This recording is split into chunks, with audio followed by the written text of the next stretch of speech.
Iya, kembali lagi di konten bereaksi awal tahun. Iya, jadi selamat tahun 2023 Selamat tahun semuanya.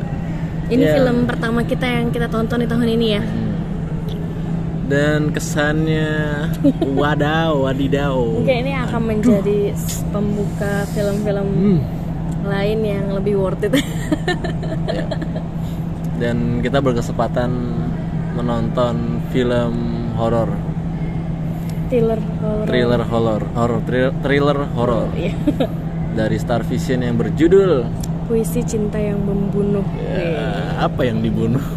Judulnya udah sebenarnya menarik ya. Yang dibunuh adalah penontonnya yang nonton film ini dibunuh. Sebenarnya judul film ini menarik ya. Menarik. Dari trailer waktu ketika kemunculan film ini juga menarik gitu.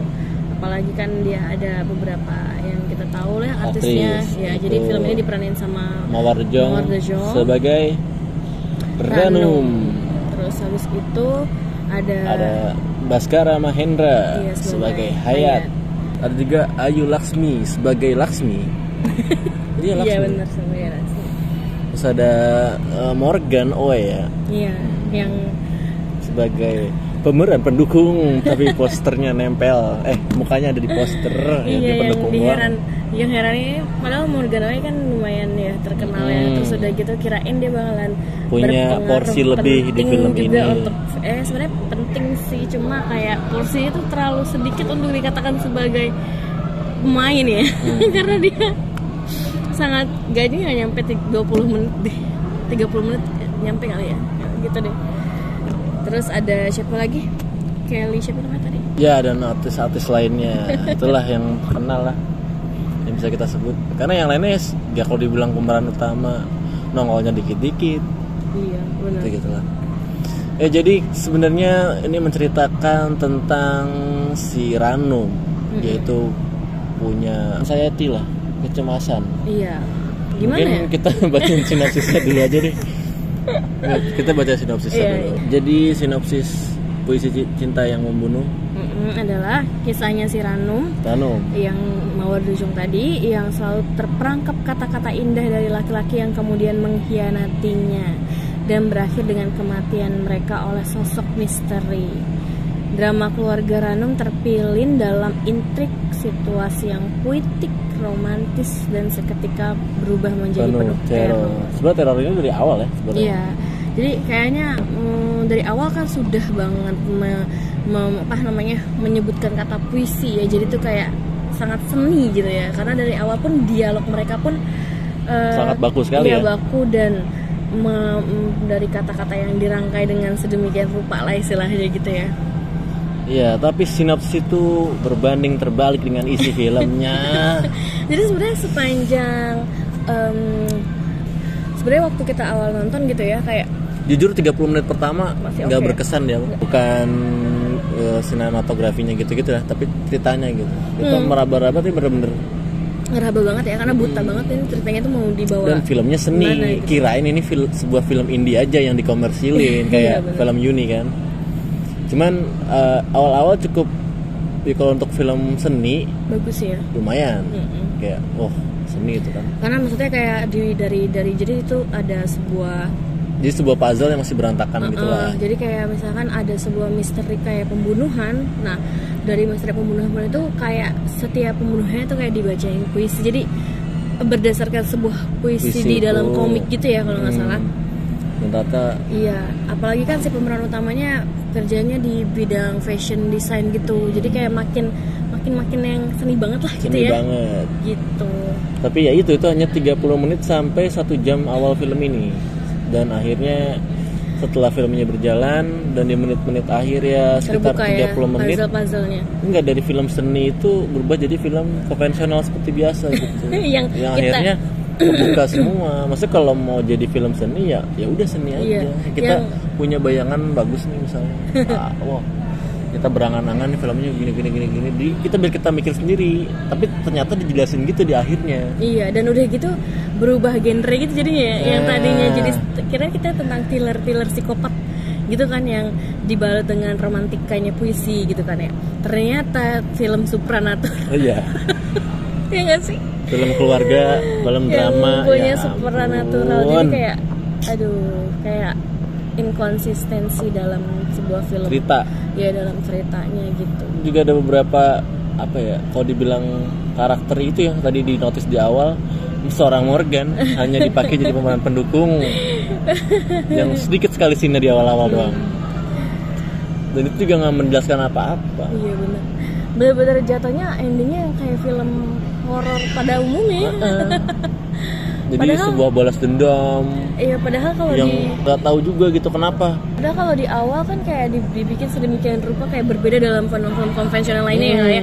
Walaupun mereka pakai kata baku, tapi karena kita berpikir oh ya udah ini kan dalam depan aja udah puisi gitu ya kan. Jadi kita memaklumi mencoba itu gitu menikmati. Ya. Iya, mencoba menikmati. Cuma makin filmnya. akhir tuh malah berubah jadi kayak film biasa. Drama biasa. Aduh, gimana ini filmnya. Iya gitu, apalagi dengan banyaknya plot hole yang benar-benar ini tuh bukan plot hole aja sih. Ini benar-benar plot hole dan miskonsepsi cerita. Ini tuh kayak ngapain sih ada karakter ini? Terus ini salah satu kita spill aja lah ya. Adalah dia tuh pernah dikhianati sama cowok.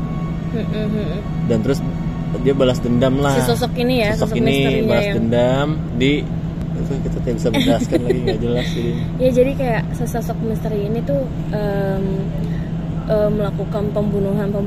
Pokoknya intinya semua itu mengarah kepada si Ranum sendiri. Padahal gitu. Bukan Ranum. Iya. Siapakah sosok itu? Nah sebenarnya awalnya kita nilainya itu Ranum ya, karena dia kali aja di kepribadian ganda. Ternyata bukan. Iya, tapi masalahnya di akhir ternyata dia udah mati. Iya, siapa gitu. yang menggunakan sosok ini sebagai sosok? Jadi ya itu, jadi filmnya berubah genre jadi supernatural, jadi horor. Jadi yang mau niatnya mau bikin film seni, jadinya malah amburadul ngacak-ngacak. Iya gitu, dan udah gitu kayak apa tuh namanya? Yang tadi plot hole di mana-mana kayak misalkan ada suatu karakter gitu ya yang bawa-bawa bayi. Itu tuh apa gitu maksudnya? Itu apa orang, gitu. Ada satu orang yang makan ular kobra terus gigit ular kobra. Itu gak jelas apa maksudnya tuh apa gimana gitu ya. Terus mecahin kaca dan tenang. Iya terus apa gitu ya. Terus udah masuk lagi. Astagfirullahaladzim. Kenapa ada adegan seperti itu? Iya benar. Lempar darah. Nggak ada alasan yang. Jadi kayaknya juga dia tuh pengen menjelaskan tentang apa ya, trauma mungkin atau segala macam. Cuman tuh kayak penempatannya tuh terlalu apa ya? Maksudnya dengan konflik yang udah sedemikian rupa ada, memasukkan konflik-konflik lain tuh terlalu jadi bertele-tele jatuhnya ya, dan terlalu malah jadi kemana-mana. Bukannya gitu. fokus pada satu cerita si Ranum, malah ngebuka cerita lain. Iya, yang si psikiaternya tuh diceritain.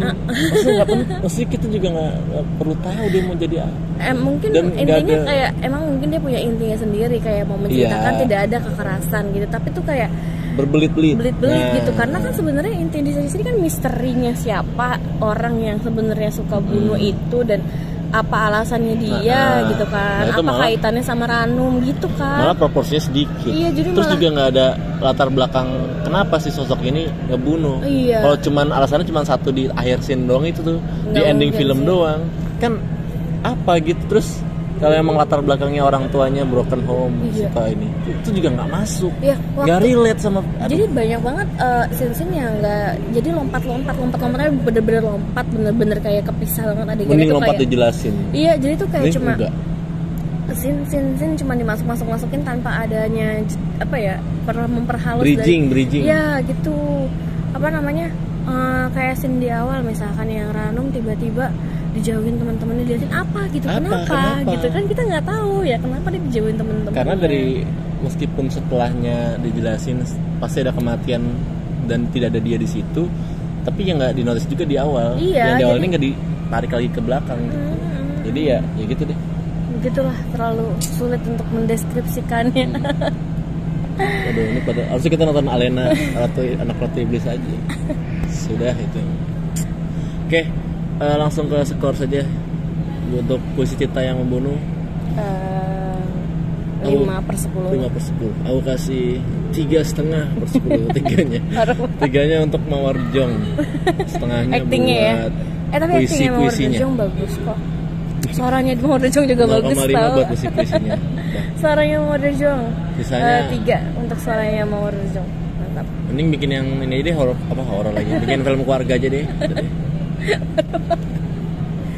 Udah gitu aja dari review kita ya. Ya, memang awal tahun bukannya gembira malah begini ya kan? Gitu. Sudah, kita tutup. Sampai ketemu di konten berikutnya. Kalau ada saran-saran film dari mana aja bisa kalian tulis di komen. Bye bye dan see you minggu depan. Dadah.